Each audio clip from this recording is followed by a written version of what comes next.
Sebelum melanjutkan video ini, pastikan kamu sudah menonton part satunya ya. Dan jangan lupa klik dulu tombol subscribe dan notifikasi lonceng. Terima kasih. Oke, baik. Kita lanjut ke tahapan pelepasan emosi atau tahap mengalirkan emosi. Ada 4A, yaitu aware atau menyadari, accept menerima, allow mengalirkan, dan away melepaskan. Bagaimanakah media yang bisa dipilih? Silahkan.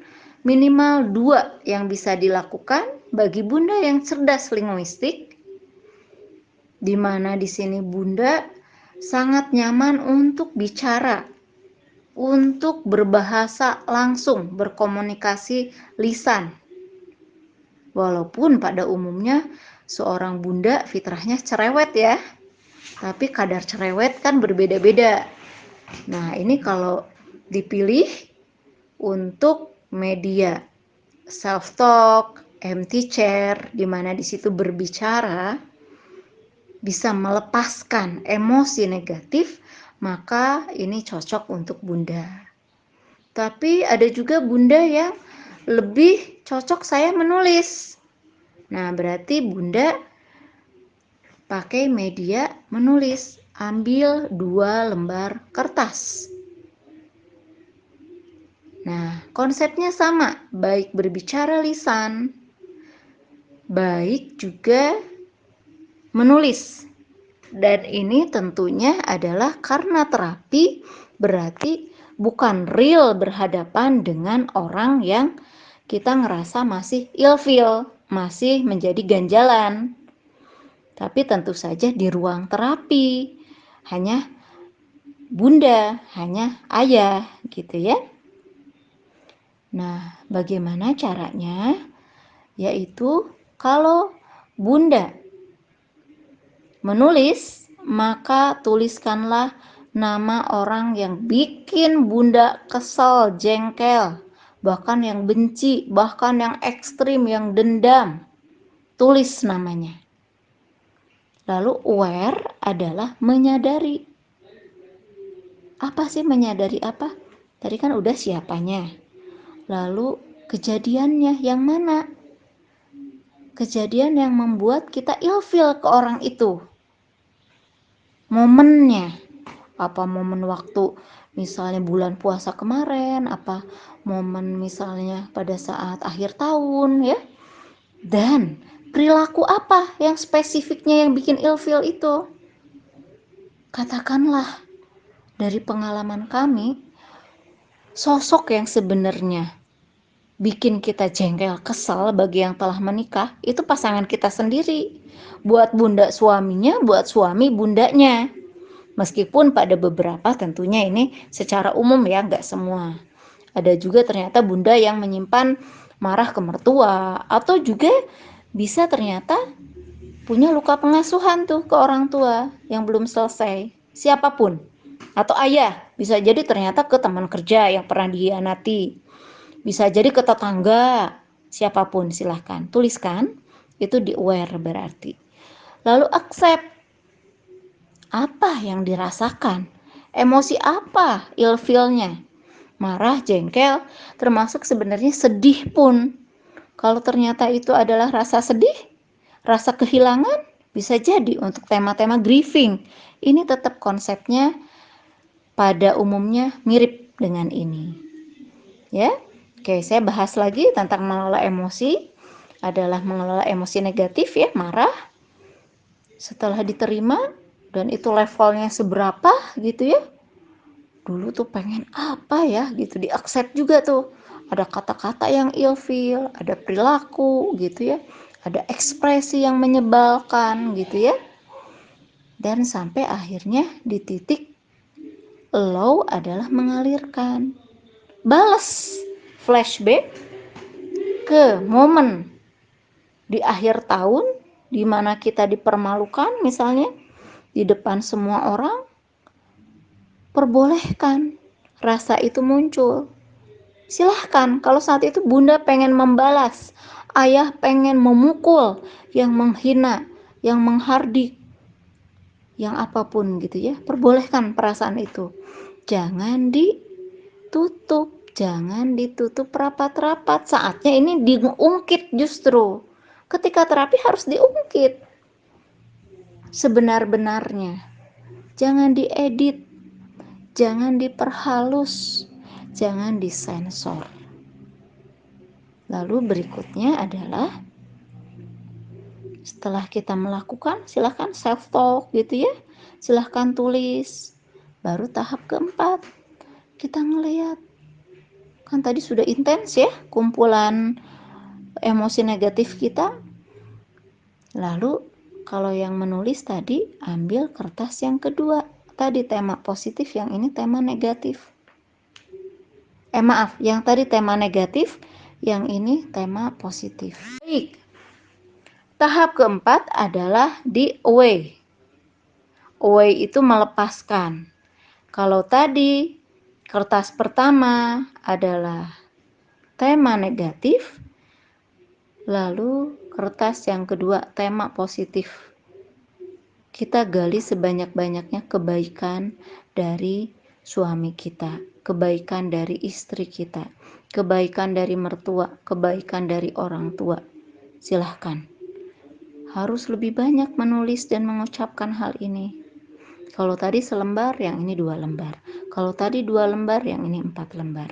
Karena sejatinya inilah yang membuat Bunda plong dan lebih bahagia. Dan akhirnya bisa lebih menerima dan berdamai dengan orang tersebut. Terlebih orang tersebut ternyata pasangan kita. Kita jauh lebih menerima. Goalnya adalah ayah bunda, terutama bunda, kalau ternyata kita menyimpan kesal ke suami dan suka mengungkit dan suka ngerasa sekarang kita punya mental blocking itu ngerasa berjarak, ngerasa males untuk melayani, alirkan lewat terapi ini. Rasa males, rasa mental blocking, rasa marah, itu seringkali menghalangi seorang bunda untuk bisa melihat berbagai macam potensi, kekuatan, dan kebaikan yang sesungguhnya suami sudah berikan ke kita. Kita jangan sampai marahnya kita, pendaman benci kita ke suami, jangan sampai akhirnya membuat kita menjadi istri yang diancam oleh Rasulullah, bahwa banyak sekali penghuni neraka itu perempuan. Sebabnya kenapa? Sebabnya karena dia kufur ke suaminya, kufur nikmat, kurang bersyukur.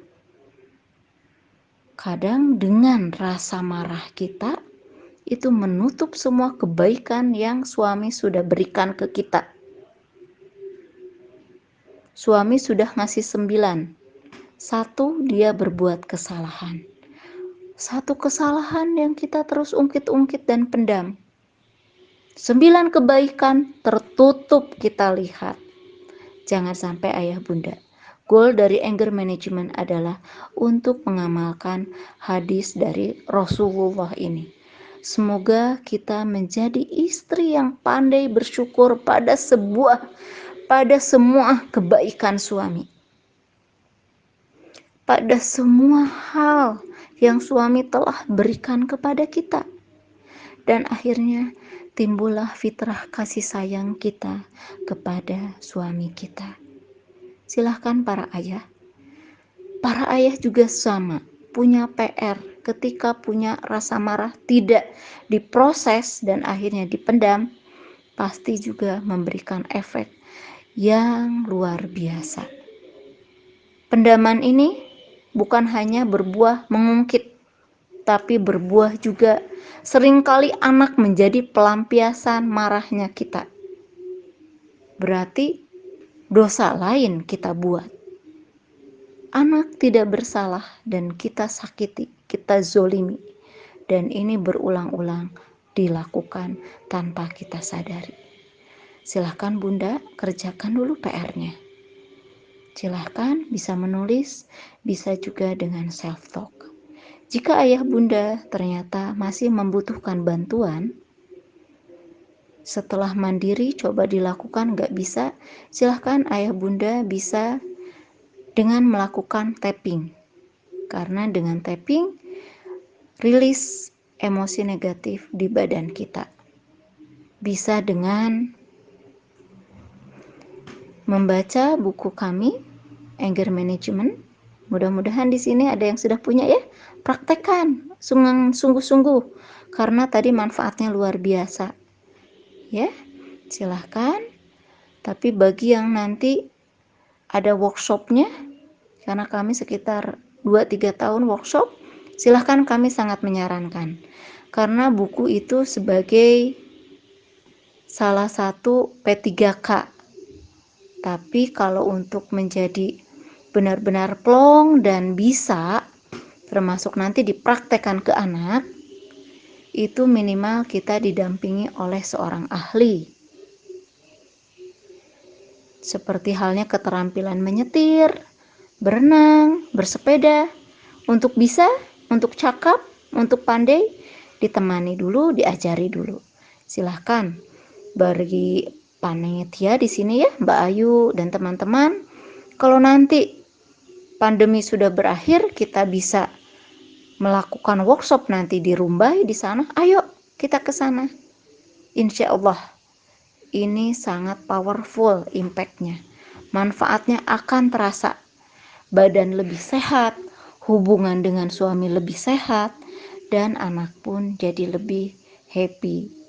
Itulah solusi dari pola asuh dan pendidikan buat kita di keluarga.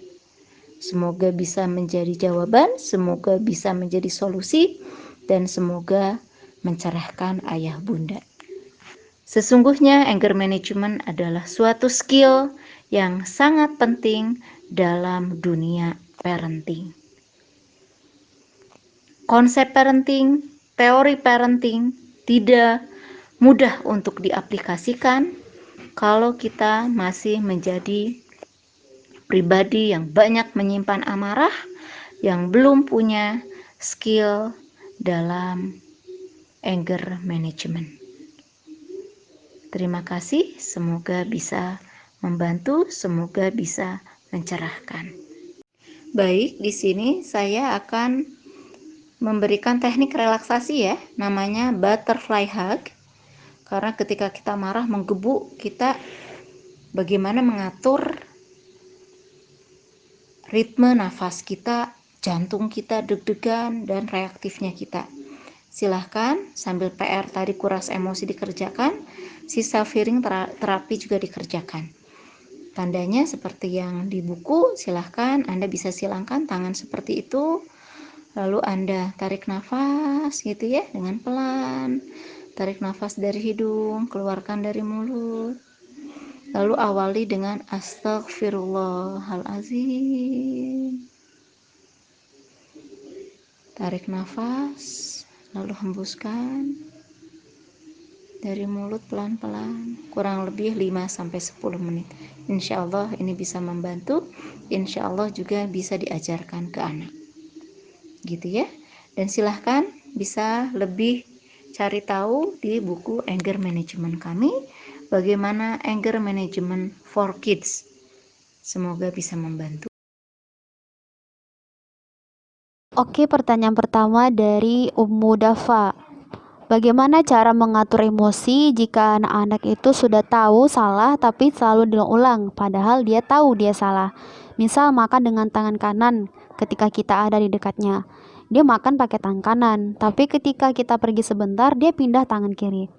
Sudah dinasehatin beberapa kali dan dia sangat tahu banget kalau makan harus dengan tangan kanan. Gimana caranya agar anak itu tetap konsisten dengan tangan kanan?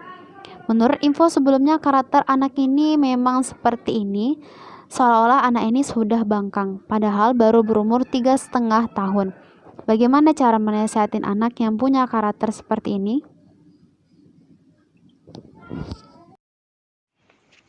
Baik, bismillah Ummu Dafa, terima kasih pertanyaannya. Nah, ini Kondisinya ternyata Bunda punya anak umur 3,5 tahun, kok nggak konsisten sih pakai tangan kanan ketika makan.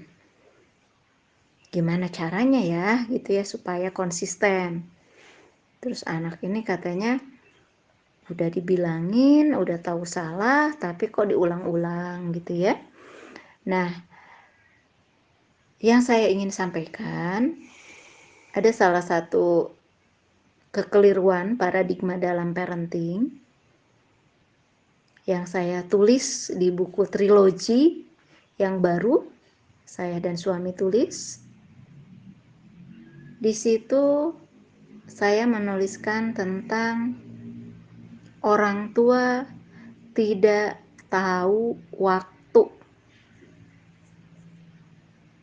Nah, di sini waktu untuk apa? Waktu untuk mendidik anak.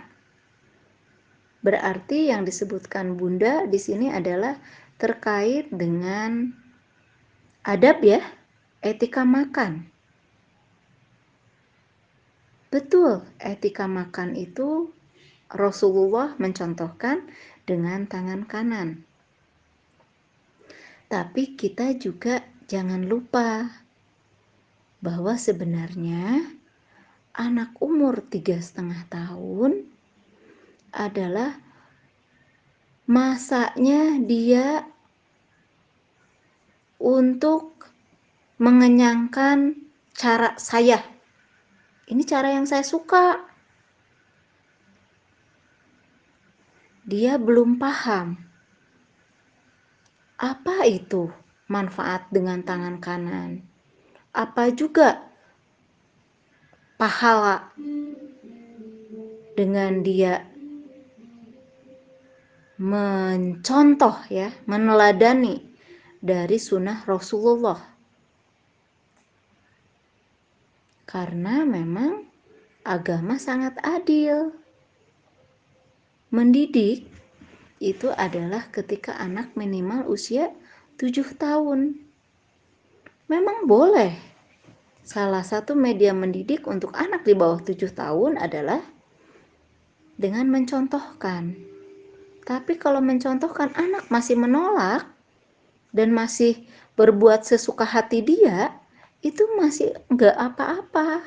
Insya Allah dia tidak dikenai tanda kutip dosa gitu ya. Enggak apa-apa. Tapi kita jangan berhenti mencontohkan. Tapi tidak usah mengkoreksi berlebihan ketika anak itu masih menolak cara-cara yang kita contohkan. Dengan dia menolak lalu akhirnya reaksi kita mengkritik, bahkan akhirnya bisa dengan mengancam atau apapun seperti halnya misalnya di contoh video pertama, justru malah melukai anak. Justru anak jadi nggak suka. Pada beberapa hal anak menjadi tidak suka dengan makan kanan gitu ya, karena sesungguhnya dulu dia sebel banget dengan cara koreksi dari bundanya. Tahu gitu ya bahwa caranya betul, kita benar gitu ya mengajarkan tangan kanan, tapi akhirnya dengan maksudnya benar mengajarkan dengan tangan kanan tapi caranya menyakiti, akhirnya yang ditangkap anak adalah momen makan tidak menyenangkan. Dengan tidak menyenangkan dia jadi menolak makan. Bisa jadi dia akhirnya diem-diem nurut di depan, di belakang enggak. Nah, hal-hal seperti itu ya. Jadi menurut saya kenapa sih anak itu cenderung nyaman dengan tangan kiri, anak yang di bawah 6 tahun? Karena dia pertumbuhan otak kanan jauh lebih dahulu daripada otak kiri. Otak kanan bertanggung jawab pada kreativitas, pada tindakan spontan, tidak mengerem, tidak tahu juga tanda kutip aturan. Makanya dia spontan pakai tangan kiri. Karena otak kanannya yang berkembang, otak emosinya, otak bahasanya. Karena Allah pun menciptakannya seperti itu. Jadi yang bisa dilakukan solusinya adalah Bunda, bisa jadi Bunda melakukan hal ini karena tidak tahu gitu ya. nggak masalah, insya Allah gitu. Disiplin ini akan bisa dilakukan ketika anak kenyang dengan rasa cinta, rasa kasih, dengan dididik, dengan cara-cara yang benar-benar menyenangkan anak, tidak menyakitkan anak. Baru nanti kedisiplinan hal seperti ini baru di 6 tahun atau 7 tahun ke atas. Jadi bundanya rileks aja gitu ya, karena ini masih wajar. Baru nanti di umur 5-6 tahun baru, atau kita mencontohkannya dengan cara yang fun. Rasulullah caranya dengan tangan kanan loh, nih hebat, Rasulullah tuh siapa, ini Rasulullah itu yang mujizatnya pernah loh membelah bulan, wah keren gitu ya. Sehingga akhirnya dia di mata anak itu Rasulullah tuh pahlawan, dia hero yang harus dicontoh. Jadi akhirnya dia melekat gitu ya, bukan dengan paksaan kita, tapi ternyata dia karena pengen mencontoh sosok Rasulullah yang keren itu gitu.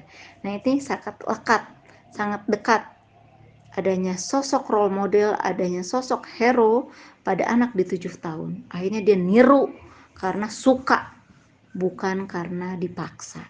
Semoga bisa menjawab ya. Terima kasih. Pertanyaan kedua dari Ayah Darvi. Bagaimana caranya menghadapi anak yang pertama, sulit untuk diajak komunikasi dua arah. Kedua, tidak mau berinisiatif bertanya atau berpendapat kepada ayah atau bunda. Baik, terima kasih. Ternyata ada Ayah Darvi ya di sini. Sebenarnya sangat penting usia dari anak ini. Tapi nggak apa-apa gitu ya, berapapun usianya, pada intinya memang berarti motif ayah bertanya di sini, menurut saya ini hal yang sangat baik. Berarti ayah udah punya suatu hal yang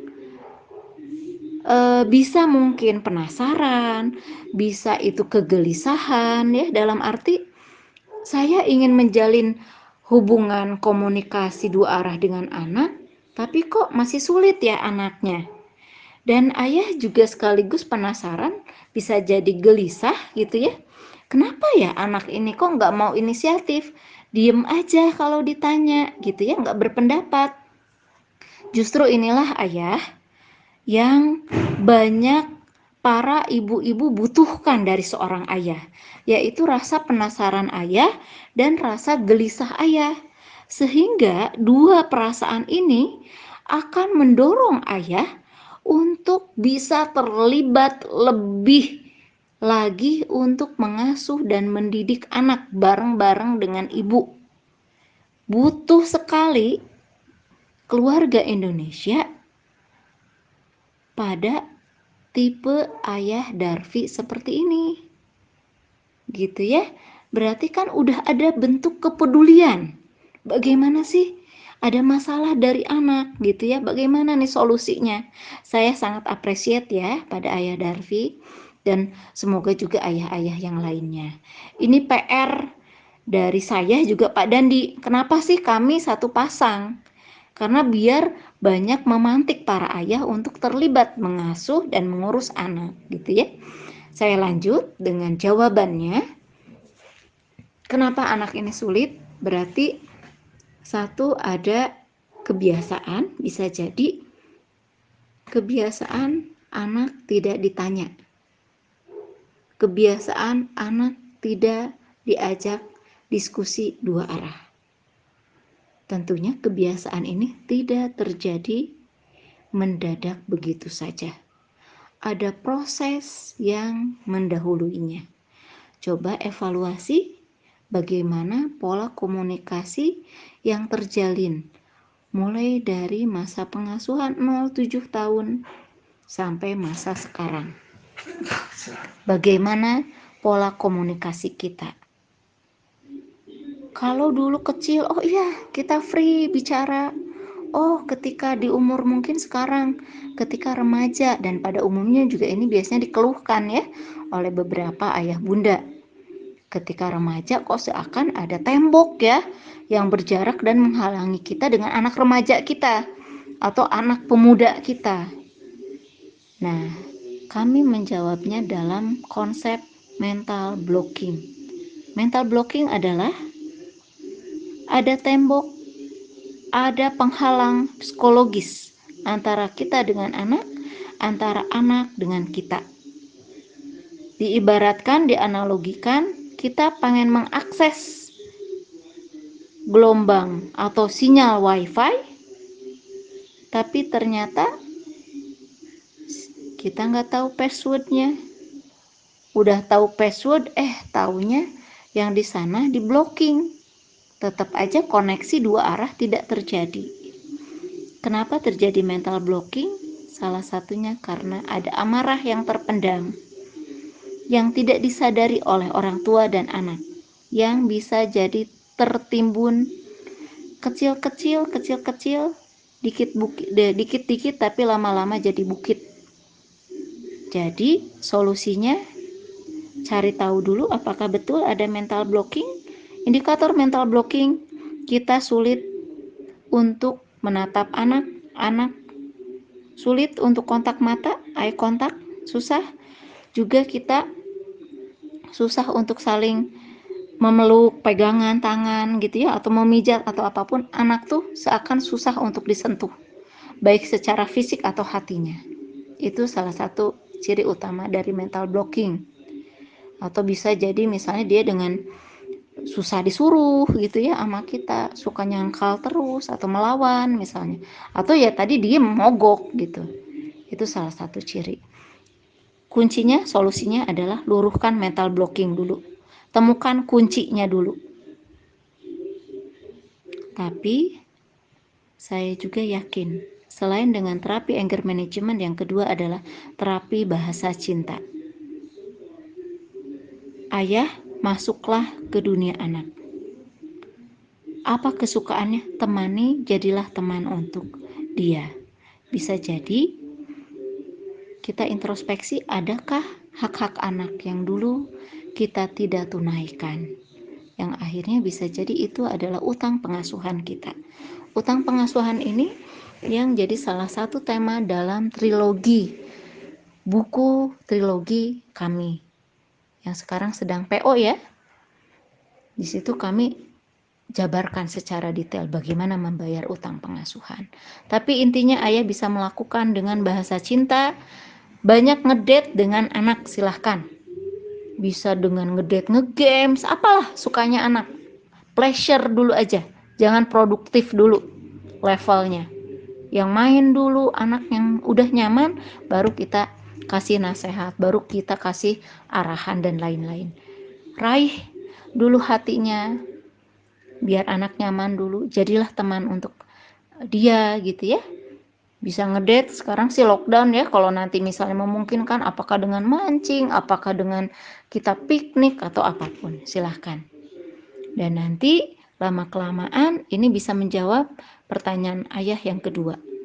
Anak nyaman untuk berpendapat apapun. Bisa jadi anak sekarang tidak nyaman berpendapat karena kita terbiasa juga tidak memberikan kesempatan anak untuk berdialog. Ayo nak, apapun, jangan takut salah. Kalau salah nggak apa-apa, namanya juga belajar. Misalnya gitu ya, di encourage gitu. Kadang kita pun mulut mungkin bisa mengunci, tapi kita dengan reaksi mengkritik gitu ya, anak kita masih salah, bisa dengan sorot mata kita, bisa dengan ekspresi kita, akhirnya tetap anak merasa dikritik dan merasa pendapatnya salah. Daripada ngomong pendapat salah, mending diem. Bisa jadi itu adalah pilihan anak, kenapa anak inisiatifnya sangat lemah ketika berpendapat gitu ya. Kuncinya bukakan hati dulu, jadilah teman untuk mereka. Semoga bisa menjawab ya. Tapi kalau penasaran seperti apa paparan lebih lengkap di membayar utang pengasuhan, silahkan nanti bisa PO dan bisa dikelola oleh ayah bunda di sini gitu ya. Nanti saya share flyernya. Semoga ini juga jadi salah satu solusi dan jawaban untuk fenomena fatherless di Indonesia gitu. Terima kasih, semoga bisa mencerahkan, semoga bisa menjadi solusi, dan semoga jadi jawaban yang bermanfaat. Terima kasih. Maksudnya gini, apa ada efek emosi ke jiwa kita orang tuanya apabila uh, melihat anaknya itu yang remaja sekarang nih masalahnya, jangan ke anak kecil, jangan hanya ke anak kecil, tapi ke remaja yang emosinya meledak-ledak juga. Nah, kita efek emosi ke diri kita itu sekarang gimana? Efek emosinya itu apakah akan bisa merusak jiwa kita? Itu maksudnya, Bu. Baik, terima kasih Ibu pertanyaannya. Nah, memang betul. Ini jadi fenomena yang merupakan keluhan dan kegelisahan para ayah dan bunda. Bagaimana sih mengelola gejolak amarah, gejolak emosi yang meluap-luap dari anak kita yang sudah remaja atau yang sudah pemuda gitu ya.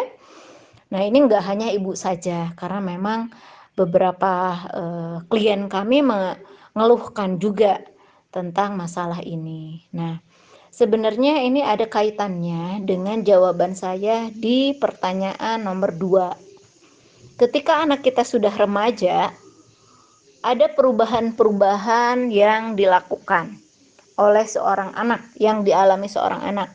Dari sisi fisiologis, biologis, dia kan memang transisi ya. Dari masa anak ke remaja ada hormon-hormon yang berubah, hormon-hormon puber. Ini tentu penanganannya kita nggak bisa ngapa-ngapain ya, dalam arti menerima.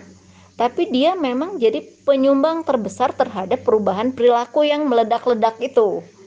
Dan justru anak pun lagi goncang, lagi labil juga gitu. Bagaimana sih ini kok saya jadi sumbu pendek, sumbu gas, padahal salah satu penyebabnya adalah tadi hormon biologis. Anak pun sedang kebingungan. Justru di sini dalam tema ini kita jadilah teman untuk para anak remaja kita. Karena dia pun lagi labil gitu ya, lagi meledak-ledak, dia juga bingung sendiri, apalagi seorang anak perempuan, dimana tebal ya rasanya. Tiba-tiba dia mudi, tiba-tiba nangis, atau enggak tiba-tiba dia ekstrim lah perubahan-perubahan perilakunya. Dan itu juga kami alami ya ke anak gadis kami yang 14 tahun ini gitu. Jadi kalau memang anak kita sudah dia puber, jadi sudah mengalami menstruasi, kita akan bisa menghitung ini perubahan perilaku, marahnya karena hormon biologis atau karena yang kedua yaitu psikologis, yaitu perkembangan emosi. Kalau misalnya seminggu sebelum dapat, kita kan udah tahu tuh, oh setiap tanggal 1 berarti sekitar tanggal 25, 26 tuh udah dia bergejolak tuh, oh ini ada hormonal. Kita di situ banyaklah menerima, Bu. Nggak ada kata lain. Justru banyak menerima dan banyak menemani. Karena itu penting banget.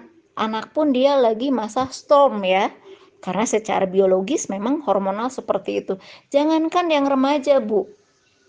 Kita saja gitu ya, ketika mau mens itu kan namanya ada sindrom PMS ya. Kok kita tiba badan lebih anget, kita lebih senggol bacok, mudah ngegas, apalagi remaja yang baru dia misalnya baru dapat mensnya 2-3 kali gitu ya, belum teratur juga, itu masih bergejolak banyak. Dari sisi psikologis, dia juga melepaskan diri dari jiwa yang tergantung banget ke orang tua, pengen merdeka gitu Bu. Dia punya pemikiran-pemikiran sendiri gitu, yang bisa jadi berbeda dengan kita. Selama perbedaan itu tidak sesuai atau selama perbedaan itu masih sesuai dengan syariah, tidak masalah. Solusinya komunikasilah 2 arah. Gitu ya. Jadi kecuali perbedaan itu yang memang sudah menabrak Al-Quran, sudah menabrak sunnah gitu ya, baru kita koreksi gitu. Tapi kalau misalnya ternyata perbedaan masih perbedaan manusiawi ya, misalnya perbedaan selera lah, bisa misalnya selera antara makanan, selera misalnya memilih, maaf ya saya juga sama, memilih sholat Bu. Dia ada di waktu-waktu tertentu anak remaja kami memilih sholat sendiri, tidak mau berjamaah. Menurut saya itu memang dia tidak dapat pahala 27 rakaat, tapi dia tidak berdosa selama dia sholat. Jadi saya tidak menghajar habis-habisan tanda kutip atau mengkritik gitu. Ada saat-saat tertentu dia menolak itu, saya sama suami menerima dan membiarkan. Tapi Kak, nanti kalau sholat ini kita berjamaah ya. Ngasih ruang waktu dulu buat dia gitu. Ya, jadi istilah bahasa saya, yuk kita sama-sama memuliakan berbagai kehendak dari anak kita, memuliakan mereka dengan cara-cara yang baik, mendidik dengan cara yang dulu, karena kita pun pernah loh mengalami masa remaja di mana kita sangat bergejolak, pengen ada masa-masa melawan ya tanda kutip pada orang tua, ngerasa bener gitu. Kita banyaklah memahami jiwa remaja itu karena kita yang pernah mengalami masa remaja, tapi anak kita tidak pernah mengalami masa orang tua. Jadi kita masuk ke dunianya, pahami mereka. Dan silahkan bisa dikasih solusi tentang tadi 4A tadi. Nah, kalau lagi kesel, nih ambil kertas, nulis sebanyak-banyaknya. Mau kesel ke bunda boleh, mau kesel ke ayah boleh. Tapi tadi boleh disobek gitu ya, atau dibuang, silahkan. Atau ngomong, kasih ruang itu. Tapi kalau ternyata kamu nyaman bicara sama bunda, bunda siap jadi teman kamu bicara kapanpun. Intinya mereka butuh untuk ditemani, diterima, dan tetap tadi ada kepedulian dari kita. Gitu ya. Semoga itu bisa menjawab, dan semoga itu juga kita belajar memahami dunia mereka gitu. Ini juga nggak mudah pasti Bu. Apalagi kalau ternyata ransel emosi kita sebagai orang tua penuh. Jadi menurut Ibu pertanyaannya, ada efek nggak sih buat orang tua? Efeknya bisa jadi betul, kita jadi ikutan bete Bu, karena emosi dari anak itu bisa memapar ke kita. Tapi sebete-betenya kita, itu tidak akan merusak Bu, merusak diri sendiri. Selama tidak tadi aja kita proses dengan menulis. Bisa jadi kita kesal ya ke anak remaja, anak udah gede, lawan terus dengan self talk Bu. Tapi jangan sampai anak mendengar ya.